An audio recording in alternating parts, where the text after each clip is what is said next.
बास झालं. बास झालं मनातल्या मनात रडणं आणि जगासमोर मी खुश आहे म्हणून खोटेपणाने मिरवणं. प्रचंड त्रास होतोय तुला. बाहेर पडायचंय ना यातून.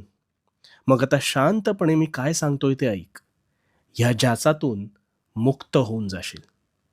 मला सांग, घरात कधी प्रसन्न वाटतं रे? केर काढल्यावर. कारण केर काढल्यावर घरात लक्ष्मी वास करते अशी एक धारणा आहे. पण मग हाच कचरा जर तू साठवत नेलास, तर घरात दुर्गंधी पसरेल आणि मग काही दिवसात ह्याच दुर्गंधीने घरात रोगराई पसरू शकते. मग नको असलेला विचारांचा कचरा, तो मात्र तू नेहमी कळत-नकळत साठवत नेतोस. ज्याची मुळं तुझ्या मनात घट्ट घर करून बसतात आणि मानसिक स्वास्थ्य बिघडवतात. पण मग या विचारांना मानसन्मान कोण देतं रे? मला सांग ना कोण देतं? तूच ना.